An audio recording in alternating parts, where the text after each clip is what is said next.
Whoever God created them to be, you know what? He's given us all different talents, opportunities, relationships, abilities, and our goal shouldn't be like to be like somebody else. You know, one of the most staggering statistics I've seen is that 12% of our daily thoughts are spent in some form of comparison.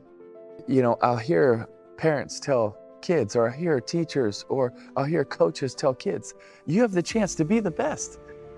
And I'll think, well, it might be a basketball coach. And I'm like, the kid can't dribble. And you're telling me he can be the best. That's not true. It's not true. We got to be honest with him. And so sometimes in our life, we think that I was meant for these setups. Or sometimes we think I'm so disappointed because it's a setback. But with every setback, we need to understand that it's maybe God setting us up for what he's actually called us to do. For you or for me or for a lot of other people, our testimony was probably growing a lot more in the valleys. I agree. Tim, welcome back to Personal and Professional Best. Of course. Thanks so much for having me.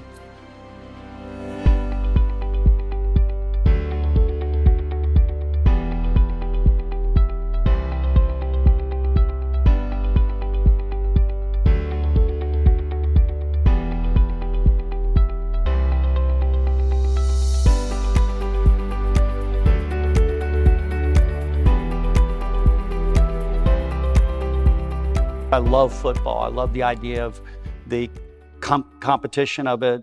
I love the idea of team, all of it. But we've all had setbacks. It's just a question of what do we do with the setback? How does that process for us? You had a setback at the University of Florida that turned into one of those moments. And I want you to talk to us a little bit about the promise, if you would.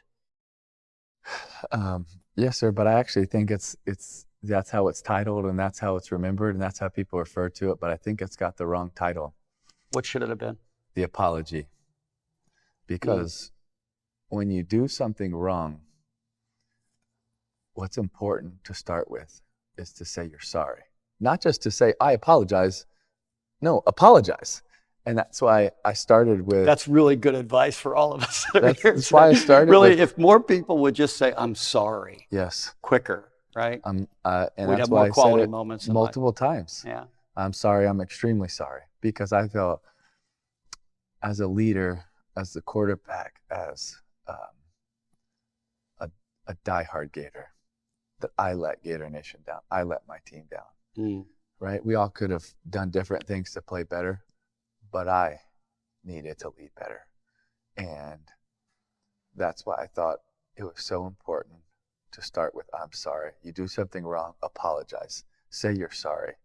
And then afterwards, after you say you're sorry, now say how it's going to be different, right? How are we going to learn from this? How are we going to adapt from this? And how is the next result going to be different because of it? I thought it was probably, of all the things that I've witnessed you do in your career, I thought it was the biggest moment, because you not only did it where you apologized to Gator Nation, but it was really an apology to everyone in your life, your teammates, coaches, your family, friends, and more of us should practice that more often. We're all going to fall short, but owning it and saying you're sorry and genuinely meaning it, and then upping it like you did, which was to tell people what you're going to do next and what they could expect from you. Yeah. You didn't guarantee a championship. I didn't, which a lot of people think so, you know. But that wasn't the promise. The promise was that you would work personally, yes, and push everyone around you. Yes. And you know, I hope that... Thank you. You got it right. Come on, man. I love it. Let's go. So many people, you're crazy. So many people are like, you promised a championship. You got to deliver. That's not. No, I can't promise that. That's for someone else to decide who's going to win, right? No, but what I took away from it, because I grew up playing sports and played through college, and I always wanted to be on a team.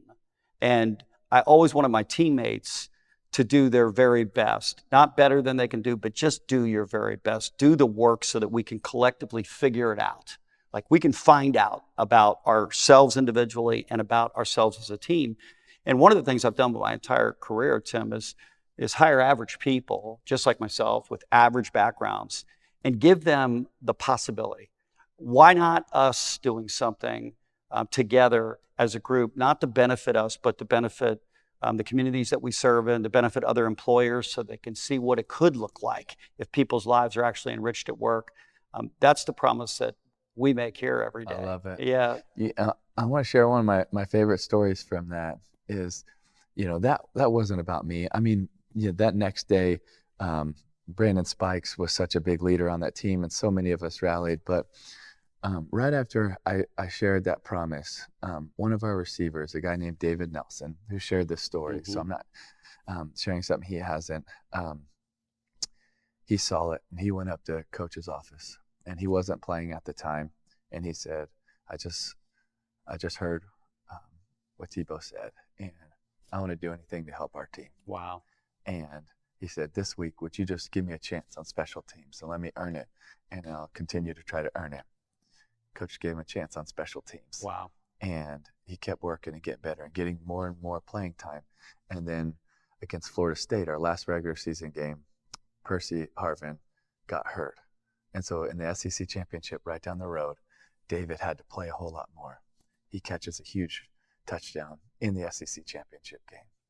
6 weeks later in the national championship game against Oklahoma, on the game-winning touchdown drive, he catches a few huge passes. And then to seal it and win the national championship, Wow. you know who catches it? David Nelson. Wow. Catches the game-winning touchdown pass in the national championship game. And, that was just so meaningful to me because, if we just evaluated people where they were and didn't see where they could be, then maybe David never does that. Well, I want people in the audience today too, as well, no matter where you are today, it matters, but what matters is really a decision that a choice all of us get to make about where we're going next in life, right? And choices wind up becoming our story. David obviously made a choice. He listened to you that day. He could have discounted what you said, but instead it was truth to him. It hit him. And then he went and played 6-7 years in the NFL. Went and did okay. Yeah. Is he sending you checks these days? No, you don't deserve. But I did get to see him just the other day, and it was just so much fun to be able to see him actually in the swamp. And you never forget those memories. No, I bet. That bond, so special. We're going to get to the swamp in a few minutes. Everyone wants to be their best. Everyone wants the most out of life, to be most successful. One of the questions I love to ask people like yourself is, because most people don't ever answer this question. They go, yeah, so what is your definition of best or success? First of all, I want to respond to something you just said. You just said most people want to be their best. I don't necessarily know if that's the right question. Maybe the right question is, what are you willing to do to be your best? What are you willing to do? It's like the same thing we'd say in sports all the time is, the will to win. And I'm like, it's literally one of the dumbest phrases. It's not the will to win. It's, do you have the will to prepare? Right. Right? Do the work. Everybody on game day wants to win. It's absurd that we say it. Come on, have the will to win. No, have the will to embrace the sucky hard times, 6 months before. But on game day, when the lights are on in front of 90,000, who wants to lose? No one. Nobody. But that's not the difference maker. It's not on game day. The difference maker is when your first game's on September 3rd. What about last February? What were you doing? What were you doing? What were you doing? Were you willing to get up early? Were you willing to embrace the grind? Were you willing to have the same focus, intensity, and grind on that morning at 6 a.m. that you would in the national championship game? Or in the Florida-Georgia? Or in the Florida-Tennessee?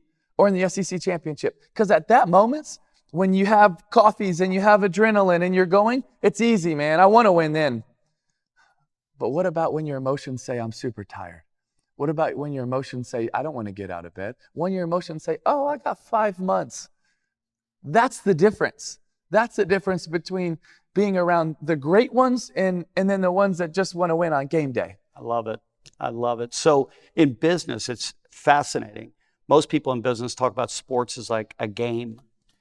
Sports is actually so much more sophisticated in many ways than business is, because Tom Brady's back handing the football off again, right? And why? Because practice puts him in a position to execute the very best. And I've also never been around, I've been around some really incredible workers, but Tom has to be up there among the hardest workers.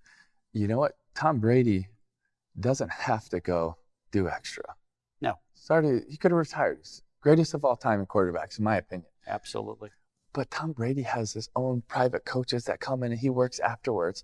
Tom Brady will sit there and he'll go through rep after rep after rep after rep, and he'll focus. And one reason why he's so special is because his focus and intensity, it's not that he just drops back and throws it. It's that he's focused on every single detail in that moment. And that's what makes him different, right? Is because it's not just, oh, I hit the guy in the numbers. It's no, I wanted to hit them exactly on the one, on the top of the one. You know, one of the things that I find, Tim, with almost every single exceptional person, Horst Schulze, you know, Tim Tebow, you know, all the greats, Nick Saban, they never, ever, ever leave an experience where they think that they did good enough. I was just out in a hotel in California, the Ritz-Carlton Laguna Niguel, and I texted Horst, you did an amazing job building this great place. He said, I screwed it all up. If you talk to anyone in the hotel, anyone's ever stayed in the hotel, they would tell you it's one of the most beautiful hotels on the planet. But he saw it through the lens of, I could have always done something a little bit better. Yes. And that's one of the things he tells us every time we get to chat, which is every human exchange you have, you should ask yourself the question, could you have done something a little bit better? 100%. And I think that's the point you're making, right? Which is, what are you prepared to do to be the best, best? And I don't think it's fair to compare me with all those other people, but it's something that we really try to work on. Like, we literally, when we finish, I have literally cards that we'll fill out, and Wyatt over here literally has it, and we will go through it right after, you know, every event and so many other things. What did I do wrong? How can I get better? How can I adapt? How can I grow? All of these things, questions, right? You could just say, you walk off and be like, oh man, I think it went good. It's good. But then you're not going to also learn and adapt and grow to be your best. You're going to stay so close to what you were in that moment, right? And there's a couple things with that. Is when you're driven that way, it also fatigues a lot of people around you. So it's important, and I make this mistake all the time because I'm driven that way. I expect a lot of other people to. And so what I have to do is I have to also find other ways to encourage them, because sometimes they're not used to that. Sure. You know, and so you have to find encouragement and celebrate the wins, right? Yeah. With that same time, encouraging them to take the next steps of, hey, this is why we can do it. This is how we can get better. Debriefing afterwards and being critical doesn't mean you did it bad. It means that we're striving for our best, right? And it doesn't mean that when we evaluate afterwards and we debrief that you were wrong. It just means altogether, let's find a way next time to be even better. So take it as a bonus, as a plus. Don't take it as this is a negative, you know? And I think that's the difference in mindsets. And it's something for our teams I try and I want to create is, hey, we might have had an event and it went good, but how can we make it better next time? I love that, yeah. You know, that's not natural to think that way, but when you get around it, and it's not done to criticize you for pain, but it's to prune so that it can be better the next time around. People, I think, are drawn to it once they get in the pattern of understanding it, that it's not for critique. I want to give someone a lot of credit who helped me do that was Dan Mullen, our OC, and he's been a great head coach around the country. But I remember early on my time at Florida, when we would be in a game and you might go, you know, 17 for 20. 300 yards, 4 or 5 touchdowns, right? And we go back in the film room. You think, oh, that was good, right? Pretty good game. Yeah. and you'd go through it with them. And, you know, it might even be a completion or a touchdown. He'd pause it. And he'd say, you happy with that? Could have been. And at first you'd say, I mean, yeah, we scored. And he'd say, you think that's a touchdown against Georgia, Alabama, or Tennessee? Are you comparing yourself to this team, or are you comparing yourself to the best and your best? That's not your best, right? And so when he would start to do that, it sucked, because you're like, dang, I want to celebrate the win. But then you realize, if I just celebrate this win, then really I'm setting myself up for a loss in the SEC championship game. That's a trust, that relationship that allows him to be able to go there with you. Yes. But if I'm willing to take that moment and maybe not celebrate as much, but learn from it and grind, then I have so much more of a chance to make of, the w- next, of winning the big one. yeah, getting to the And next that's place. the Yeah. difference. I just think, people, you said earlier, and I think it's so true, everybody wants best in their life. The question is, what are they prepared to do Yes. to get it, right? Because the gap is what we all got to try to close. We have to try to close it. And we just talked about the way to close it is to have a coach, Coach Mullen, or a coach in business, or a parent who's willing to love you enough to tell you the truth about the things that you are doing well and really exceptional, but the things that you could do to be even better. I want to ask you a question, because we probably have said God, Bible, and Jesus. We may not have gotten to Jesus yet. But full disclosure, I'm a Christian as well. I told you that earlier. I have another full disclosure I'll let you in on a little bit later.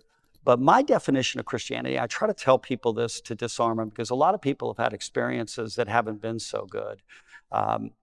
And so whether it's with an individual or with a church, mine is that my responsibility is to love on you no matter what you do back in return. My responsibility doesn't change. You're not responsible for anything.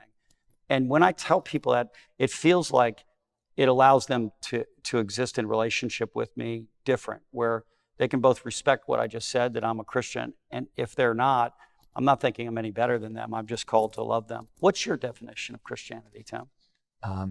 Well, I think a lot of religions is man working their way to God, and Christianity is God working his way to man and being the rescuer. That when Jesus came, he didn't just come to have 12 dudes follow him or perform some miracles. He came on a rescue mission for humanity, to rescue us from something we could not rescue ourselves from.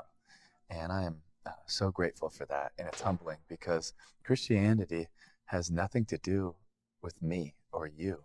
It has everything to do with him. Yeah.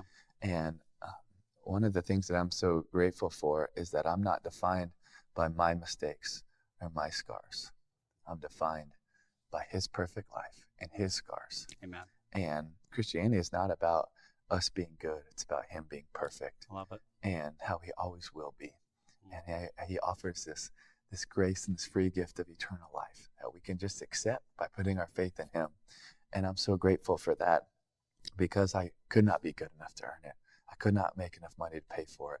But it's by grace and grace alone, by God's grace. And I'm so grateful for that. And I totally agree with what you said. And it's actually our second non-negotiable as a foundation, and for us as a family, is that every single person is an image bearer. And do you know what happens when you view every single person as an image bearer of God?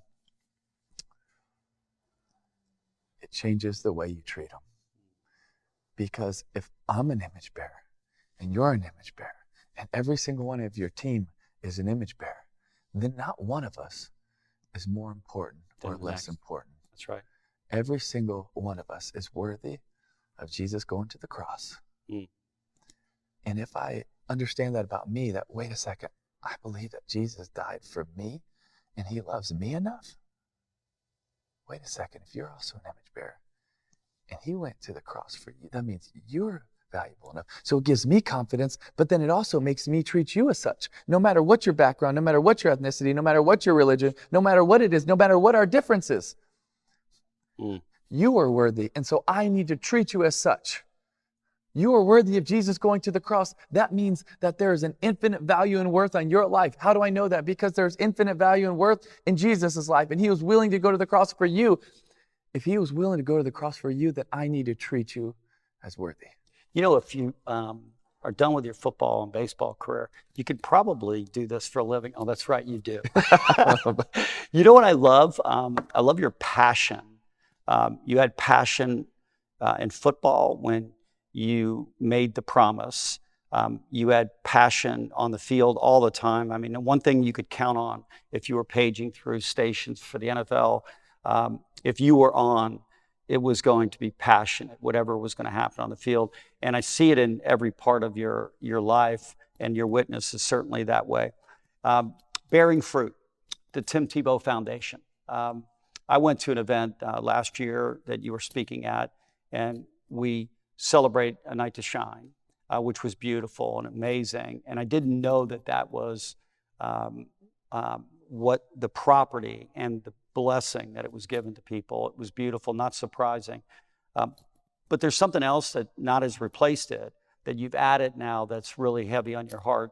Talk to us about the human trafficking issue, if you will.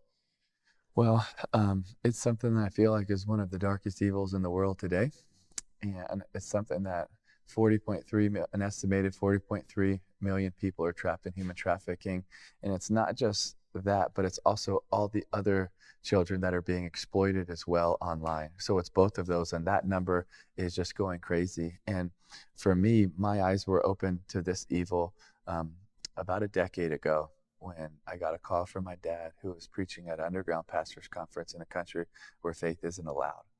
And because they were underground and he was teaching these pastors how to share their faith, there were people that entered that started an auction, and the auction was for little girls. Oh my goodness. And one reason why I tell you that my dad is my hero is because my dad's not someone that could ever look away.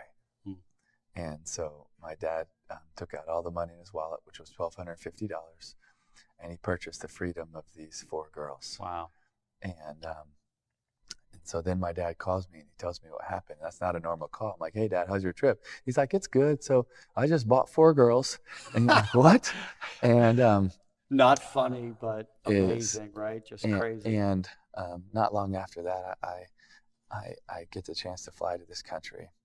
And, the girls hide in an underground church for a little bit till we're able to build them a safe home. And those were the first 4. And ever since then, we couldn't stop. And you know why? That story of my dad's encouraging, but also very disappointing, is because you know who was sitting with my dad? A group of pastors. Wow.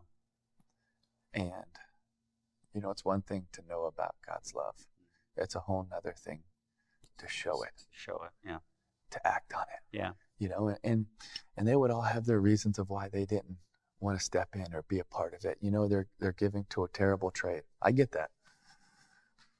But say that to those 4 girls. Amazing. And when I have the chance to get there and to see them, and by the time we get there, we even have more. And I start to hear about some of their stories. And one of those first 4 girls is a young girl that didn't make enough money one day. And because she didn't make enough, she goes home to her mom, and her mom's so frustrated in such a desperate situation that she boils out her eye. Oh my goodness. Because she figures out if you don't make enough doing this, then maybe people will have pity on you and you make more doing that. And you see the need that so many people have of love, of hope, of rescue, of refuge, of a home, of family. And then what it leads you to is if the dad's the first person that abused you, if the mom's the first person that sold you, if the people that are supposed to love you are the people that were exploiting you, then how can you have conversations of what love, what family, what a Heavenly Father look like? Yeah. And it was this place in my life where I had to really dig deep and say, you know what? This is a big area of where I think God has called us to. Because there are so many people, millions. And so the number feels daunting, but everyone is worth it. Everyone's worth it. And so for the last 10 years, we've been focused on safe homes, on rescues, on education, on restoration as much as possible. But really in 2020, we made a concerted effort to raise our voice because we felt like we were losing. And we said, you know what? We don't think we can win. But you know what? We serve a big God. And if we rally an army of people to this cause, to this fight, that all of us are willing to stand on the line, we can push back this evil. While you're talking, I'm listening and I'm thinking about getting cut from the Jaguars. And in context, the things that we see as real disappointments in life that may sometimes take us to bitterness and regret or whatever.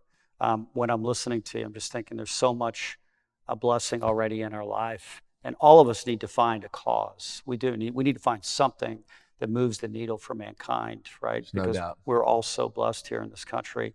and we ought to do more. And I'm going to help you with that. So we started with BC before the crowd got to know Tim Tebow. And I want to finish with AD. Like, after you're done, you certainly have an awful lot you're still going to do with God's blessing. But what do you hope and pray that Tim Tebow's name's, the legacy, what's it going to be when you finish? I hope the legacy isn't with my name. I hope the legacy is in millions of people that we had the chance to serve at our foundation. Yeah. That they have faith, that they have hope, that they have love, that they were able to be some physically rescued, so many restored, so many helped, so many cared for. My hope is that we can change the narrative around the world for people with special needs, where it's 15% of the world's population, yet most of them are looked as cursed, as less than, as insignificant, as throwaways. There are no throwaways to God, and they better not be no throwaways to us. For all the girls that are being trafficked around the world, for all the kids that are being exploited, for all the orphans that have been thrown away, you know what? That's our responsibility. Do something. That's my responsibility. It's your responsibility. And we have to do something about it. And as long as they're getting exploited, as long as they're being thrown away, as long as they're being treated as less, then you know what? We have a mission. I have a mission. And we need to work as hard as we can to get to every single one. I shared with you our second non-negotiable, but that sort of leads me to our third. Our third non-negotiable is that we're on a rescue mission. And why we say rescue mission is because when you hear the words rescue mission, it puts a timeline on it. When's the last time you heard of a rescue mission taking place in 5 years? It's not, right? And so us as a foundation, us as a team, it gives us a sense of urgency. I love it. We don't want to live on our timeline. We want to live on their timeline.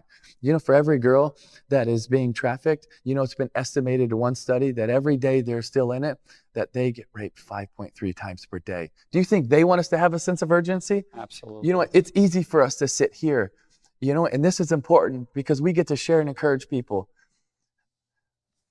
But what about the girl that she's thinking, man, is anybody going to come for me? Does anybody care enough to come rescue me? Does anybody care enough to truly give me a home, to truly support me, to truly love me? Yes, there is a team, there is a family, there are people. And we want all those people to know that there's a team that loves you, praying for you, is on a rescue mission for you. You know, for everyone that's watching today, I'm sure most of them, many of them came because of what happened with the Gators and otherwise football and the passion that you displayed there. What I just heard from you, it's the same or even more passionate. And it really is the thing that's, in my way of thinking, like if someone asked me what's his legacy going to be, is that he served our God, you're my God, and that you didn't just, as they say, talk the talk, you walk the walk. And you're bringing light now to those that are in need, whether it's, you know, with the night to shine, or whether it's the kids that are actually being sold, which is hard to even process that people would do that. But there's a lot of evil in the world. We'll just do our part. I promise. 2 words that can mean so much to so many if the person who says them has passion and conviction for a cause. Tim shared with us today that he was a die-hard Gator his entire life. He had the conviction and the passion, and he made the promise. But as he clarified, his words didn't start as a promise, but actually an apology to his family, his friends, his teammates, his coaches, and Gator fans everywhere. He was also apologizing to himself, as he knew what we all know, that we can all do better in life, personally and professionally. Tim took ownership of his role in the Gators falling short, and he sincerely apologized for letting others down. However, no apology is complete without pledging to correct and make good on the mistakes. Well, I want to be like Tim because I want to be a champion, and I want my teammates at home and in the workplace to become champions as well, and so do you.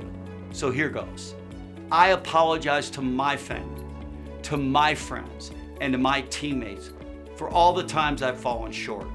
And I promise I will do everything within my power to make sure that I don't let you down again. I promise I will give you my best. Tim made his promise in a moment of adversity. And all of us at Supreme and in the real estate industry today are indeed, all of us in America are indeed having a moment or two of adversity. Certainly in the workplace, but maybe at home as well. Well, if you want to be the best husband, the best wife, the best significant other, parent, child, friend, coworker, leader, neighbor, I recommend you do two things. First, apologize for where you've fallen short, and then make a promise to yourself and all of those that are in your life to be your best, the best version of yourself, starting today. I promise. Two powerful words. Two powerful words that can lead you to best. All right, we're going to shift. Last question I have for you. So I said I had a second disclosure earlier today. I told you, like you, that I'm a Christian. My second disclosure is that I'm an Alabama fan. You saw that on the way through. My younger son went to Alabama, and my wife made me make a decision a couple of years ago because I grew up as a Dolphin fan. Saturdays or Sundays, I said, that's easy. We went on Saturdays, Sundays, not so much. So I only get to watch football one day a week. But college football now has become just, it's my favorite sport to watch. So now that everybody knows I'm an Alabama fan, I've got a lot of folks, because I'm in Georgia here, that are against, right? The way I think about it, Tim, is it says in Scripture that a nation divided against itself can't stand, right? It cannot stand at home, a family. But as soon as and we'll get full evidence that a nation gets divided, because there's even license plates that say a house divided, right? There's no doubt. So because people take sports pretty seriously, but especially in the SEC. So we put a creed up on our wall here, and we did this a couple of years ago with the nation being divided idea, which is I'm for everybody, I'm not for everything, but I'm still for everybody.